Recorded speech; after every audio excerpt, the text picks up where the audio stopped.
Bueno, hoy vamos a ver el tema de enfermedades alérgicas de los pulmones. Yo quiero indicarles a ustedes que no solamente el asma bronquial es una enfermedad.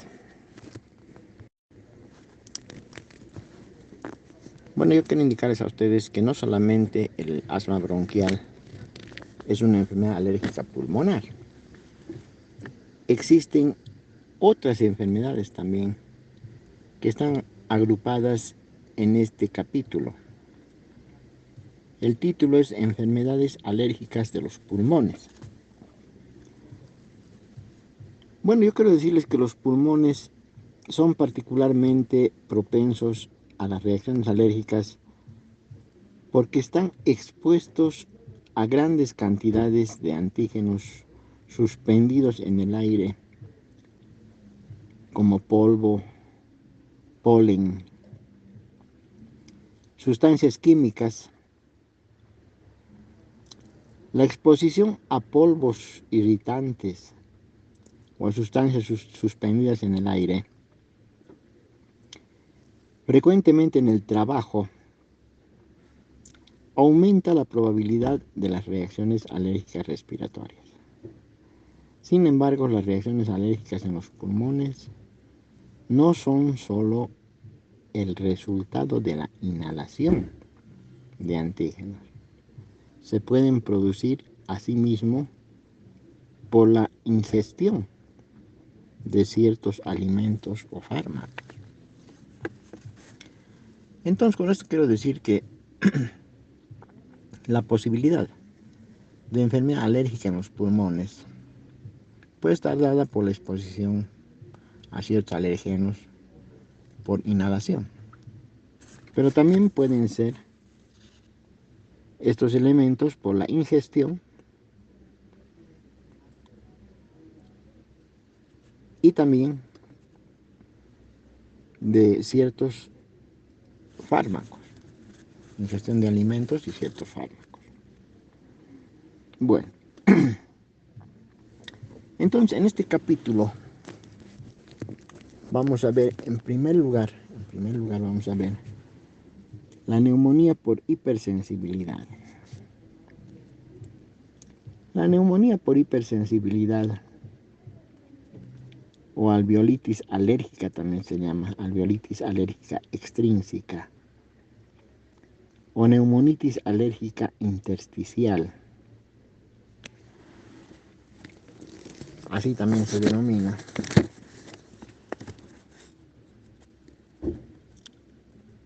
También podemos indicar que es la neumoconiosis por polvos orgánicos.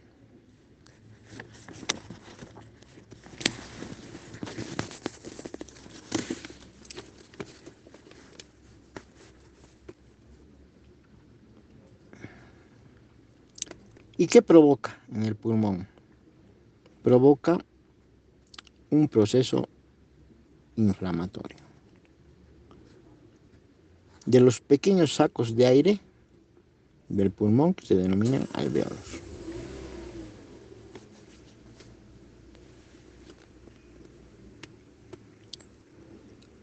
Provocada por una reacción alérgica a la inhalación de polvo orgánico o menos frecuente de sustancias químicas. Esa sería la definición o el marco conceptual de lo que es la neumonía por hipersensibilidad. Las causas. Hay muchos tipos de polvo que suelen causar reacciones alérgicas en los pulmones. Los polvos orgánicos que contienen microorganismos o proteínas, al igual que sustancias químicas, como los isocianatos, que pueden ocasionar una neumonía por hipersensibilidad.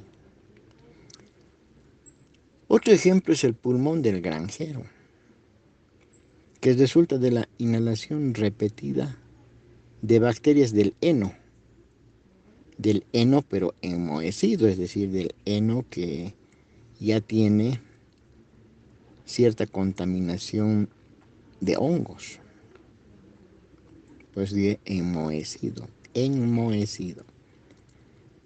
que toleran temperaturas elevadas. Es un ejemplo bien conocido de neumonía por hipersensibilidad.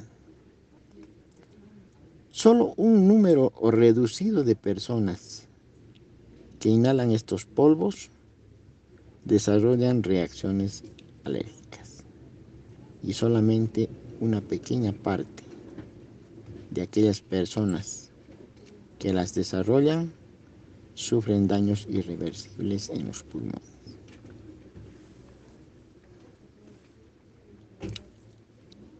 Generalmente, una persona debe estar expuesta a dichos antígenos.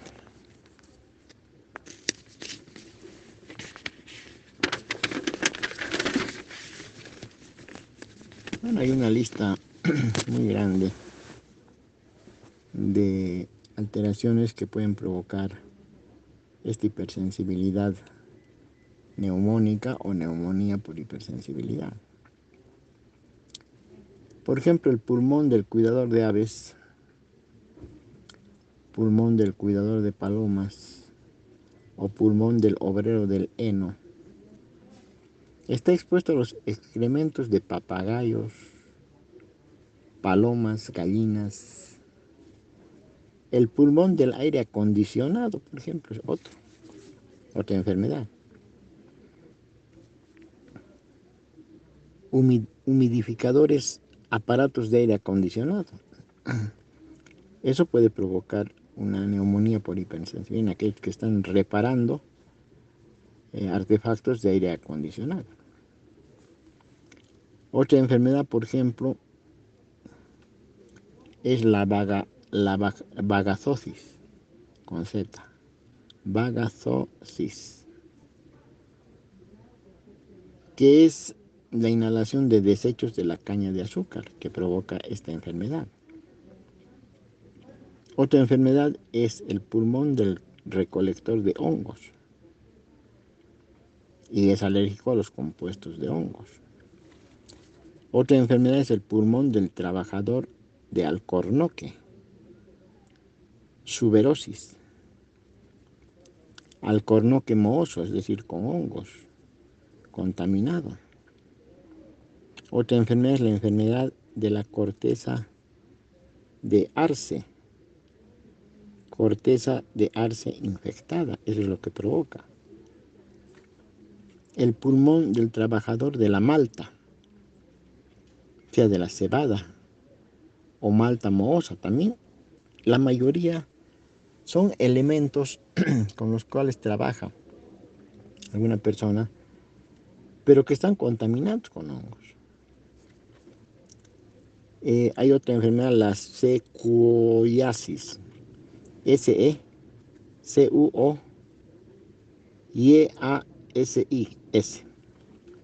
secuoyasis. Moho del acerrín, de la madera roja. Otra enfermedad, pulmón del depurador de queso. También está contaminándose con el moho del queso. Enfermedad del gorgojo del trigo, harina de trigo infectada. El pulmón del obrero del café, que se contamina o es hipersensible a los granos de café. Pulmón del obrero de techo de paja o junco usado en el tejado. También puede provocar hipersensibilidad. Pulmón del trabajador químico, sustancias químicas utilizadas en la fabricación de espuma, de poliuretanos, moldes, aislamientos, goma sintética y materiales de embalaje. Ven ustedes, les he dado una serie de enfermedades que tienen que ver mucho con la contaminación en el trabajo que realiza la persona. Entonces tenemos las siguientes enfermedades. Pulmón del granjero, que es el pulmón del cuidador de aves, etcétera, etcétera.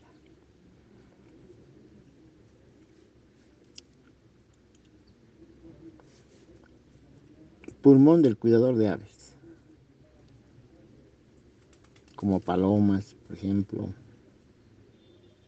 otras aves también. Pulmón del aire acondicionado. La vagazosis, que es por el azúcar. Pulmón del recolector de hongos. Pulmón del trabajador de alcornoque. Enfermedad de la corteza de arce. Pulmón del trabajador de la malta. La secuoyasis, de la madera roja, ¿no? El moho de la madera roja. Pulmón del depurador de queso. Enfermedad del gorgojo de trigo.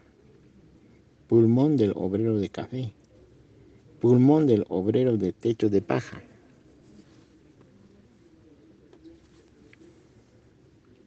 Pulmón del trabajador químico.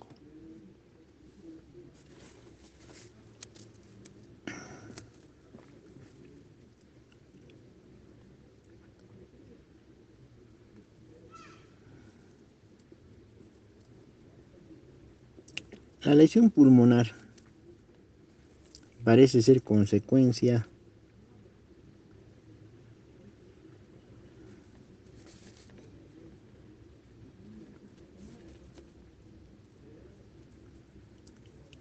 de algo que es importante. Ya yo les dije a ustedes que la alergia es hereditaria. Entonces tienen que tener el gen de la alergia para poder desarrollar estas enfermedades. Lógicamente con el contacto de diferentes sustancias. Una persona que es alérgica no va a hacer todas estas enfermedades. Pues tampoco va a trabajar con todos estos elementos químicos.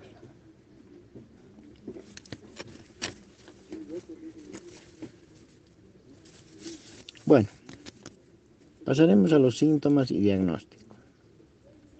Cuando existe hipersensibilidad a un polvo orgánico, es habitual que la persona presente fiebre, tos, escalofríos y ahogo al cabo de 4 a 8 horas de haber estado expuesto al mismo.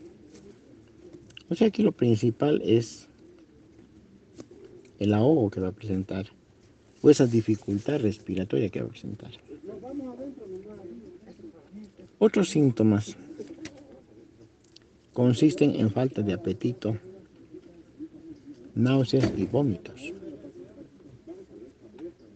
Pero las sibilancias no son tan frecuentes como en el asma. Si el individuo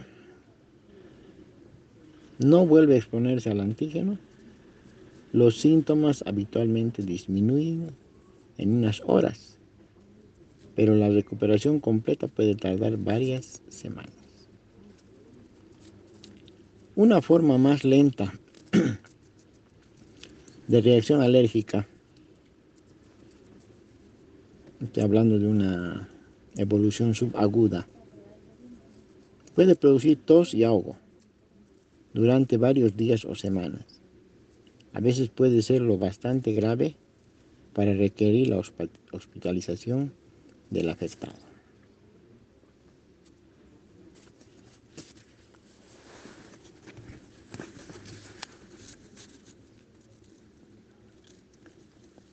Con la neumonitis por hipersensibilidad crónica, la persona entra en contacto repetidamente con el alergeno durante meses o años. Por eso ya se hace una neumonía por hipersensibilidad crónica, es decir, esa persona no ha dejado de exponerse a estos elementos que les he mencionado por mucho tiempo, pudiéndose formar cicatrices difusas en los pulmones, o sea, fibrosis difusa en los pulmones hasta desarrollar un proceso denominado fibrosis pulmonar, que ya sería un grado bastante importante y grave en el pulmón, porque esto ya no vuelve a revertirse. Con el paso del tiempo, se agravan los ahogos durante el ejercicio, la tos con esputo, el cansancio y puede haber hasta pérdida de peso. Finalmente, la enfermedad puede llevar a una insuficiencia respiratoria crónica. El diagnóstico de neumonitis por hipersensibilidad depende de la identificación del polvo o de otra sustancia que cause el proceso, lo cual puede resultar difícil. Las personas expuestas en el trabajo pueden no sentirse enfermas hasta horas después, cuando están en su casa. Un buen indicio de que el ambiente de trabajo puede ser la fuente del problema es que el sujeto se siente mal en los días laborables, o sea, en los días de trabajo, pero durante el fin de semana o las vacaciones mejora. Entonces, una relación que tenemos que hacer nosotros para poder indicar de que es una enfermedad de trabajo, ¿no? Es una alergia por la exposición a elementos que realizan durante su trabajo. El diagnóstico se establece con frecuencia a raíz de una radiografía de tórax. Para establecer el diagnóstico de neumonitis por hipersensibilidad también puede contribuir las pruebas de función respiratoria, es decir, la fisiología respiratoria. También se llaman pruebas de suficiencia respiratoria también se llama, que miden la capacidad pulmonar de retención de aire y las capacidades inspiratorias y expiratorias, al igual que el intercambio de oxígeno y anhídrido carbónico. Esas son las pruebas de suficiencia respiratoria. Los análisis de sangre para detectar anticuerpos pueden confirmar la exposición al antígeno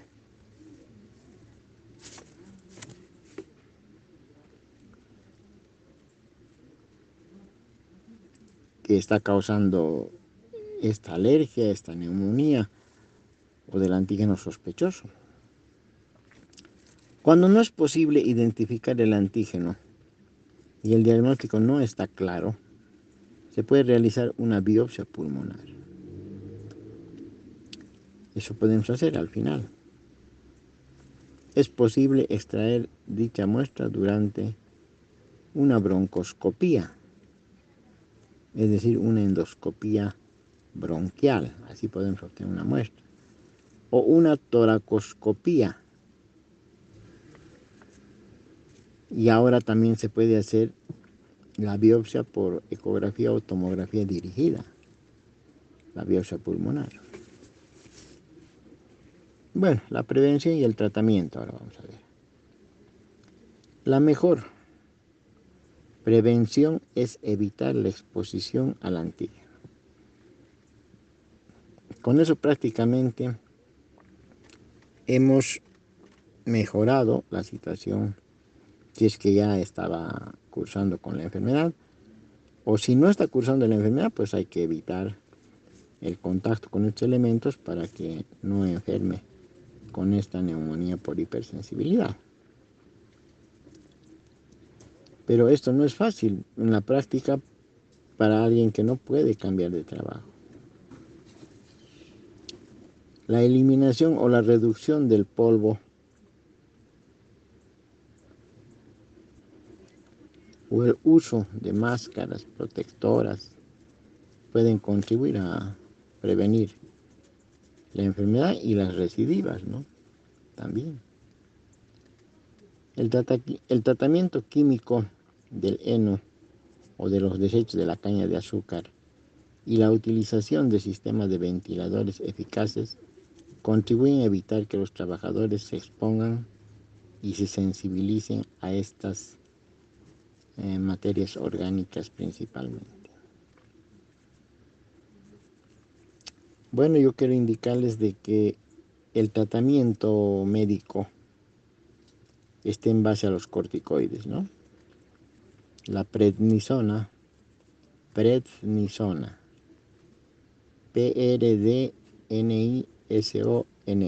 prednisona, que viene en tabletas de 20 miligramos, 10 miligramos y 5 miligramos, pues en estos cuadros que son muy complicados por la dificultad respiratoria que presentan, tenemos que utilizar la prednisona de 20 miligramos, una tableta cada 8 horas, y que ya no haya exposición al elemento que está provocando la neumonía por hipersensibilidad. Bueno, eso más o menos diferencia. Es un proceso alérgico respiratorio, pero diferencia con el asma bronquial. El asma bronquial es una enfermedad, digamos, la líder de las enfermedades alérgicas pulmonares o respiratorias. Pero había habido otras enfermedades también, ¿no? Por exposición específicamente a elementos como los que les he mencionado. Bueno, pasaremos a otro tema ahora. Otro tema de una alergia pulmonar o enfermedades alérgicas pulmonares está la neumonía eosinófila. La neumonía eosinófila, también llamada síndrome de infiltrados pulmonares con eosinófilos, constituye un grupo de enfermedades pulmonares que se caracterizan por la presencia en los pulmones y por lo general en el flujo sanguíneo de numerosos eosinófilos, un tipo especializado de glóbulo blanco. Bueno, voy a repetir otra vez todos los valores de los leucocitos, ¿no? Los leucocitos tienen un valor normal de 6.000 a 9.000 por milímetro cúbico. Término medio le pondremos 7.500 leucocitos por milímetro cúbico. De esos 7.500, el 70% son polimorfonucleares. El 70% son neutrófilos. Del 1 al 3% son eosinófilos. Del 0 a 1% son basófilos. Del 25 a 30% son linfocitos. Y de 2 a 4% son monocitos. Entonces el eosinófilo usualmente está en un valor muy bajo en la sangre. ¿Por qué? Porque el eosinófilo migra a otros tejidos. Por ejemplo, está en la piel en gran cantidad, está en el tubo digestivo y está en el aparato o en el árbol respiratorio. Ahí es donde migra. En la piel, ustedes saben, por la urticaria, es una célula especializada, vuelvo a decir, de glóbulo blanco, que tiene mucho que ver con la alergia. En el aparato respiratorio lo mismo, pero también el eosinófilo juega papel importante porque es un micrófago, es un fagocito también. Juega papel importante en el tubo digestivo en las parasitosis. Bueno, los eosinófilos participan en la defensa inmune del pulmón. La cantidad de eosinófilos aumenta mucho en las reacciones alérgicas e inflamatorias, incluyendo el asma bronquial, que con frecuencia acompañan a ciertos tipos de neumonía eosinófila. En la neumonía eosinófila, los alvéolos y a menudo las vías aéreas se llenan de eosinófilos. Estos pueden también invadir las paredes de los vasos sanguíneos y si se manifiesta el asma, puede obstruirse las vías aéreas, provocando una broncoconstricción, como ustedes saben. Y también se pueden obstruir porque la mucosidad que se produce es muy abundante y eso puede obstruir. las vías aéreas. No se ha podido determinar el motivo por el cual los eosinófilos se acumulan en los pulmones y con frecuencia. No es posible tampoco identificar las sustancias causantes de la reacción alérgica, pero en algunos de los casos conocidos de neumonía eosinófila son ciertos fármacos los que provocan la neumonía eosinófila, vapores químicos e infecciones por hongos y parásitos. Todo eso puede provocar la neumonía eosinófila. Los síntomas pueden ser leves o potencialmente mortales en la neumonía eosinófila.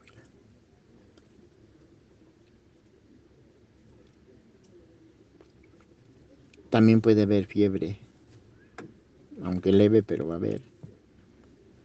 Y los síntomas respiratorios, que son principalmente la dificultad respiratoria. ¿Por qué? Porque los alvéolos están llenos de eosinófilos. Ustedes saben que una neumonía bacteriana se caracteriza porque los alvéolos están llenos de polimorfos nucleares. Y eso dificulta el intercambio gaseoso. En el caso de la neumonía eosinófila, los alvéolos están llenos de eosinófilos. Y también se produce la dificultad respiratoria.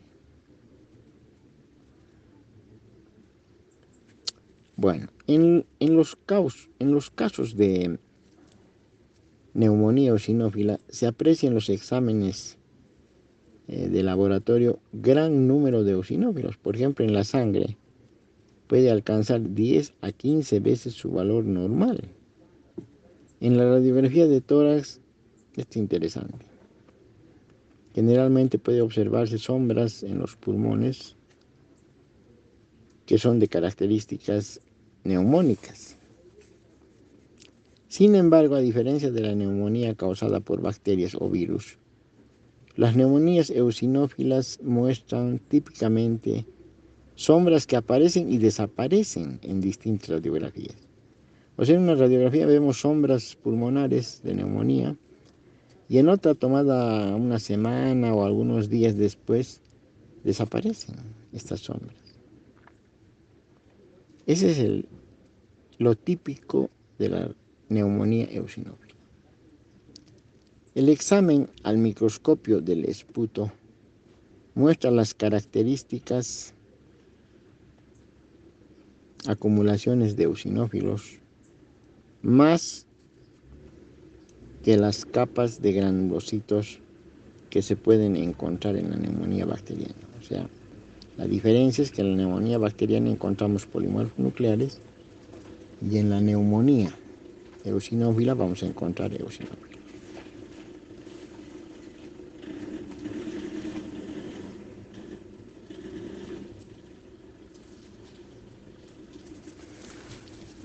Entonces vean ustedes, es otra enfermedad, la neumonía eosinófila. Es otra enfermedad. Muy diferente a la neumonía por hipersensibilidad. Es muy diferente. Yo quiero indicarles a ustedes que el tratamiento de la neumonía eosinófila habitualmente tiene que descubrirse qué es lo que está provocando, ¿no? La neumonía eosinófila, ya les he indicado qué es lo que puede provocar. Pero principalmente el tratamiento es igualmente con la prednisona. Bueno, puede haber algunos casos que no son tan graves de neumonía eosinófila, pero cuando es grave hay que utilizar la prednisona. Igual, 20 miligramos cada 8 horas y vamos a ver una mejoría muy importante.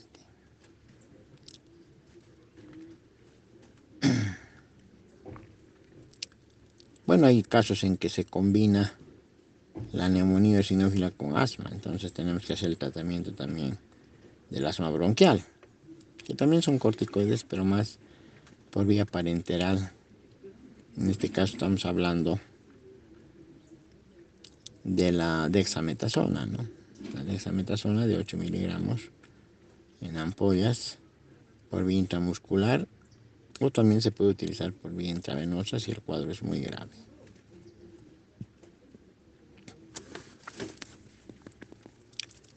Bueno, otra enfermedad alérgica en los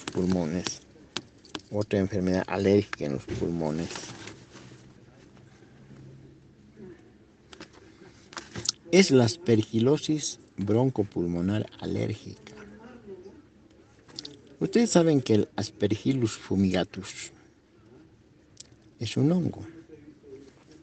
Y eso puede provocar la aspergilosis broncopulmonar alérgica. Los aspergillus broncopulmonares alérgicos es un trastorno pulmonar alérgico que con frecuencia se asemeja a una neumonía. Se caracteriza por asma, inflamación pulmonar y de las vías aéreas, y por un valor de eosinófilos en sangre superior al normal. Se debe a una reacción alérgica a un hongo que es el Aspergillus fumigatus.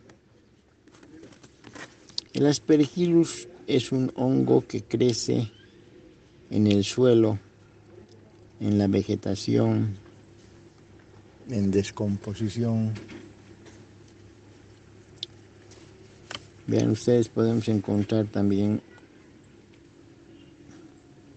en algunos alimentos, en el polvo, en el agua. El sujeto que inhala el hongo puede volver sensible y desarrollar asma alérgico incluso. En algunos se puede desarrollar una reacción alérgica compleja en las vías aéreas y los pulmones. A pesar de que el hongo en realidad no invade los pulmones y no destruye directamente los tejidos, forma colonias en la mucosidad de las vías aéreas y provoca repetidas inflamaciones alérgicas en el pulmón. Los sacos de aire de los pulmones alvéolos se llenan principalmente de eosinófilos. Prácticamente todos tienen un común denominador. Todos prácticamente tienen el mismo comportamiento de estas enfermedades alérgicas pulmonares. Difícil de diferenciar.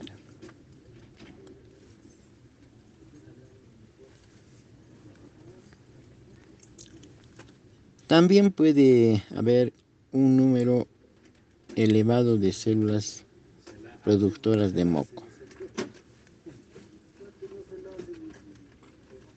En los casos avanzados, la inflamación puede hacer que las vías aéreas centrales se ensanchen de forma permanente, produciendo entonces la enfermedad denominada bronquiectasia.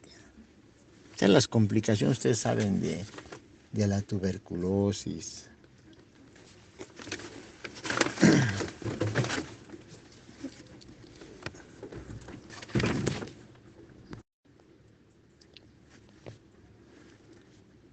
Bueno, yo quiero indicarles a ustedes que las bronquiectasias son fibrosis y dilataciones de los bronquios, fibrosis pulmonar y dilatación de los bronquios, después de haber pasado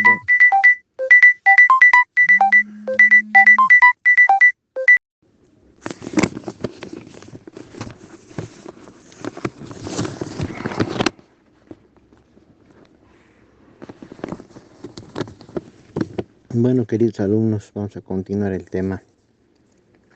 Estábamos sobre aspergilosis pulmonar o broncopulmonar alérgica.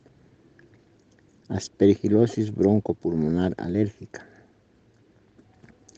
Bueno, la aspergilosis broncopulmonar alérgica es cuando el Aspergillus fumigatus entra en contacto por vía inhalatoria a través de la respiración con la mucosa traqueobronquial, o también puede llegar hasta los alvéolos, y ahí se produce una enfermedad alérgica a la aspergilosis.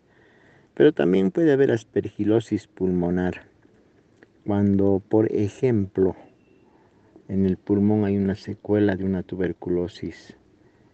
Una secuela de tuberculosis, la caverna tuberculosis, se ha perdido tejido pulmonar por la necrosis gaseosa. También otra complicación es la bronquiectasia, que también es complicación de la aspergilosis. Pero la tuberculosis también tiene como complicación la bronquiectasia, y otra complicación de la tuberculosis es la fibrosis pulmonar o la cicatrización. Entonces vamos a tomar en cuenta la formación de la caverna tuberculosa. Y en la caverna tuberculosa es muy frecuente que pueda asentarse o instalarse el Aspergillus fumigatus y formar lo que se denomina un aspergiloma, es decir, un ovillo de hifas de Aspergillus fumigatus. Bueno, ya más o menos yo les hablo así porque ya me entienden ustedes, ¿no? Si no entro tanto en detalle mínimo para que me puedan entender, sino ya son palabras que ustedes comprenden. Entonces, los síntomas y el diagnóstico de la aspergilosis, los primeros síntomas de la aspergilosis pulmonar alérgica, es decir, cuando ha entrado por vía inhalatoria, son por lo general los síntomas progresivos del asma bronquial, parecido al asma bronquial. ¿Cuál es la sintomatología del asma bronquial? Que ya hemos avanzado. Principalmente dificultad respiratoria y sibilancias. Eso es lo que existe en el asma bronquial, y lo mismo podemos encontrar al comienzo en la aspergilosis. Junto con unas décimas de fiebres puede aumentar también la temperatura, puede haber fiebre. El afectado habitualmente no se siente bien. Pueden aparecer manchas marrones en el esputo e incluso tapones de moco. Sí, tapones muy parecidos también al asma bronquial. En sucesivas radiografías de tórax aparecen áreas con las mismas características de la neumonía, pero localizadas más frecuentemente en la parte superior de los pulmones. Si la enfermedad dura un tiempo o más tiempo, la tomografía computarizada puede mostrar las vías aéreas ensanchadas, es decir, puede haber ya bronquiectasias si la enfermedad ya tiene un tiempo más largo de progresión. Cuando se examina el esputo al microscopio, se puede ver el hongo, es decir, las hifas del Aspergillus fumigatus, junto con el excesivo número de eosinófilos. Vemos eosinófilos también en el esputo. La sangre contiene un número de eosinófilos superior al valor normal también. O sea, hay repercusión en el hemograma también. Y ciertos anticuerpos contra el Aspergillus también podemos localizar. Las pruebas cutáneas pueden demostrar la alergia de la persona al Aspergillus, pero no llegan a distinguir la aspergilosis broncopulmonar alérgica de una simple alergia de Aspergillus, la cual puede presentar en el asma alérgico sin aspergilosis. Es decir, como ustedes pueden ver, es muy parecido al asma bronquial. El tratamiento: es difícil evitar el contacto con el Aspergillus, dado que está en muchos lugares del medio ambiente. Los fármacos antiasmáticos, especialmente los corticoides, hemos indicado la dexametasona, es un medicamento muy útil en el asma bronquial. Se usan también para curar la aspergilosis pulmonar alérgica. Se puede prevenir el daño progresivo del pulmón con un tratamiento de prednisona por vía oral a dosis elevada, ¿no? Es decir, hemos dicho 20 miligramos, tabletas de 20 miligramos cada 8 horas, seguido de un tratamiento de larga duración a dosis ya más bajas. Los fármacos antimicóticos no resultan útiles. porque los síntomas de la enfermedad no son consecuencia de una infección. Tampoco es recomendable la administración de preparados alérgenos como la desensibilización. O sea, desensibilizar. La desensibilización, hay que utilizar alérgenos para que el organismo pueda tolerar la injerencia de estos antígenos y lógicamente puedas desensibilizarse, ¿no? Bajar la sensibilidad a estos elementos. Como la lesión pulmonar puede empeorar sin provocar síntomas perceptibles, se debe controlar regularmente la enfermedad mediante radiografías de tórax, pruebas de función hepática, pruebas de función respiratoria, como las pruebas de suficiencia respiratoria y determinación de los anticuerpos. Las concentraciones de los anticuerpos disminuyen una vez que se ha controlado la enfermedad. Bueno, son enfermedades poco frecuentes, pero tenemos que conocer, como médicos tenemos que conocer estas enfermedades alérgicas pulmonares. Ya les dije a ustedes, no solamente es el asma bronquial el que puede provocar estas enfermedades alérgicas, hay otras entidades también, ¿no? Bueno, ahora vamos a ver otra enfermedad alérgica pulmonar, que es la granulomatosis pulmonar de Wegener. Granulomatosis pulmonar de Wegener. W-E-G-E-N-E-R. W-G-E-N-R. Wegener. Wegener. La granulomatosis pulmonar de Wegener, o de Wegener también dicen, ¿no? En alguna sala de hospital he escuchado así decir algún profesor. Una enfermedad principalmente mortal o potencialmente mortal. Se caracteriza por una inflamación intensa que afecta a las paredes de los vasos sanguíneos. En realidad, la granulomatosis de Wegener o Wegener es una vasculitis granulomatosa.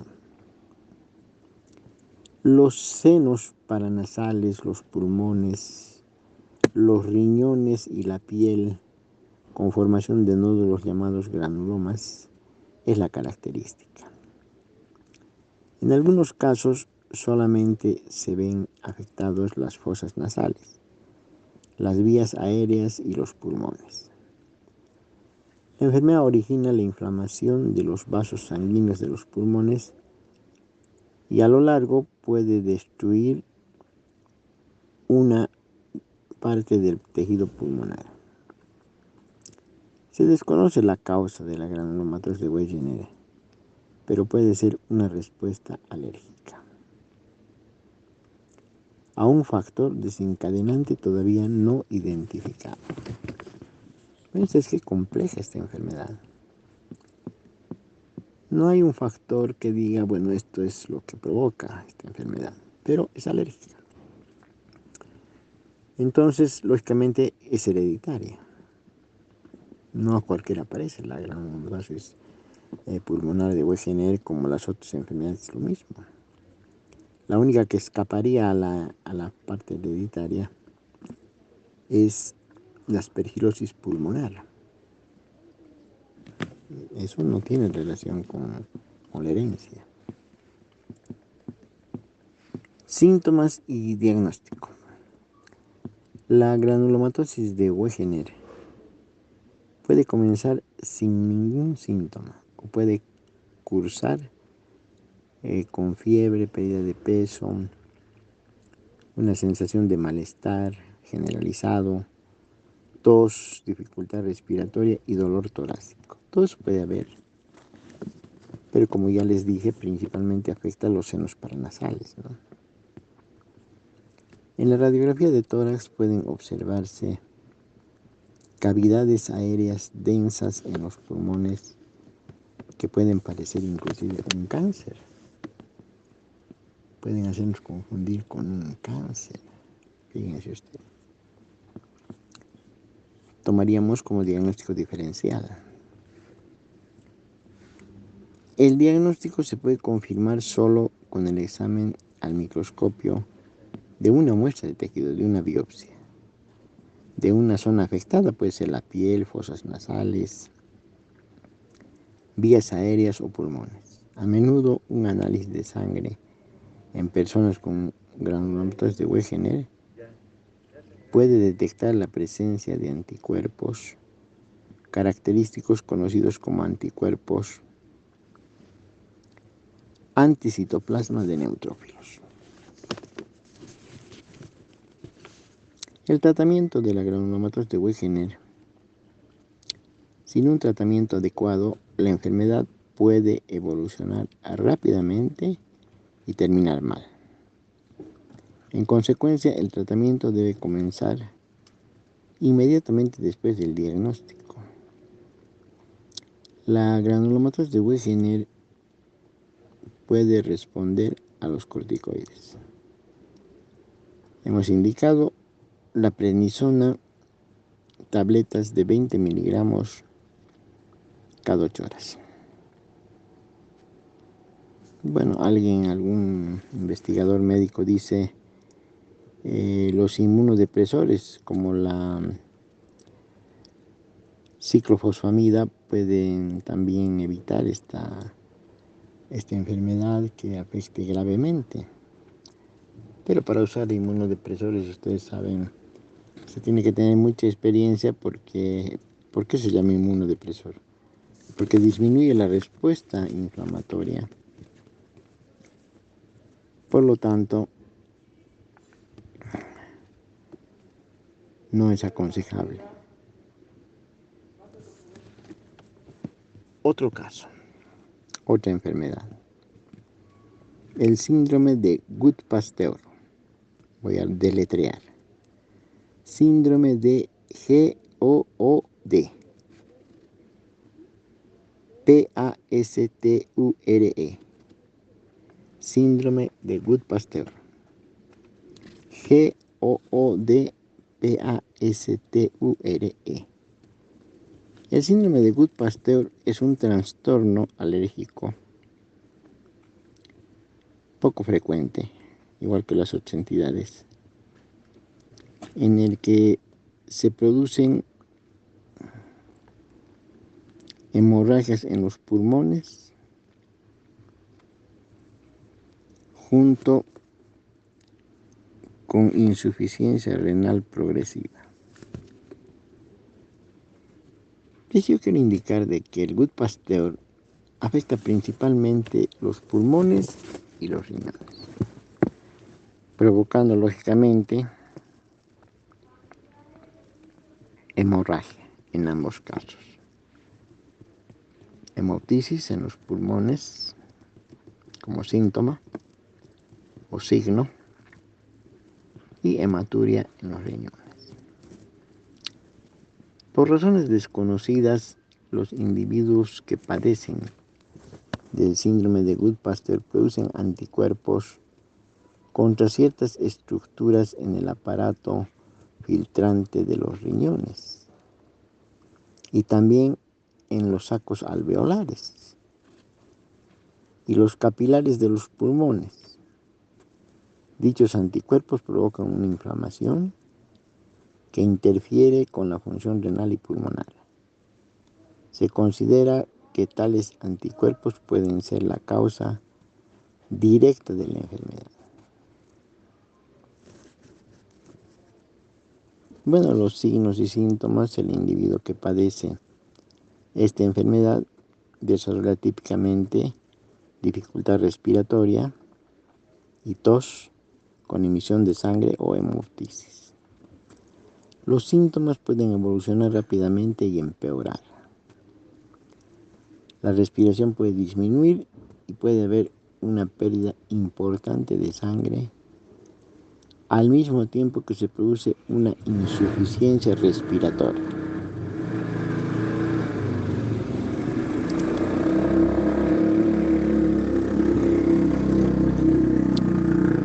Los análisis complementarios muestran en la sangre los anticuerpos característicos y en la orina la presencia de sangre y proteínas, o sea, proteinuria más. Con frecuencia, la enfermedad se acompaña de anemia, tiene que ser porque se está perdiendo sangre. Una radiografía de tórax revela zonas alteradas en ambos pulmones y una biopsia del tejido renal permite identificar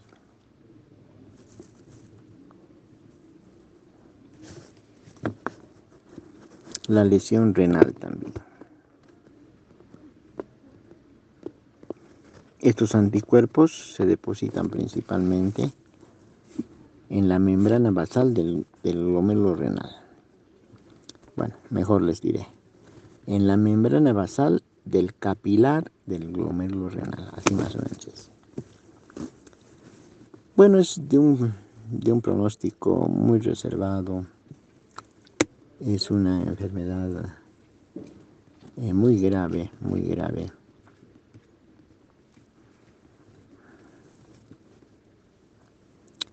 Evoluciona mal y con rapidez. Para suprimir la actitud del sistema inmunitario, se pueden administrar a la persona afectada corticoides y también podemos indicar la ciclofosfamida por vía intravenosa como inmunosupresor. Aquí sí podemos utilizar porque tiene mal pronóstico la enfermedad y hay que hacer lo imposible para que evolucione mejor. Aunque ya les he indicado, es de evolución nefasta, de una mala evolución.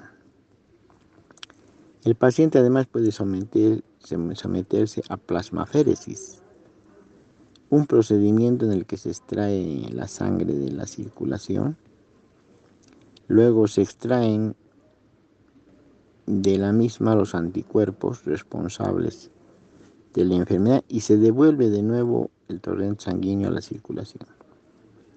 Eso es la plasmaféresis.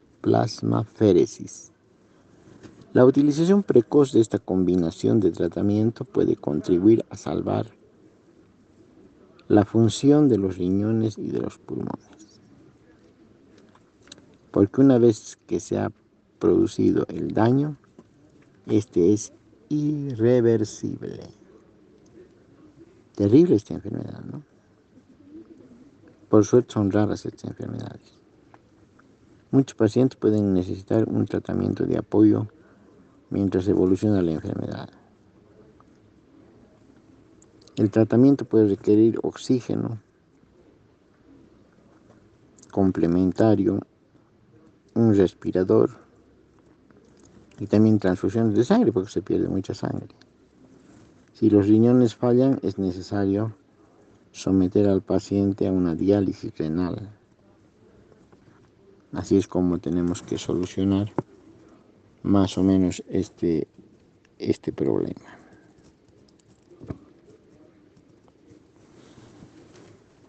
Bueno, yo quiero indicarles a ustedes que estas enfermedades alérgicas pulmonares no son frecuentes, pero el médico tiene que saber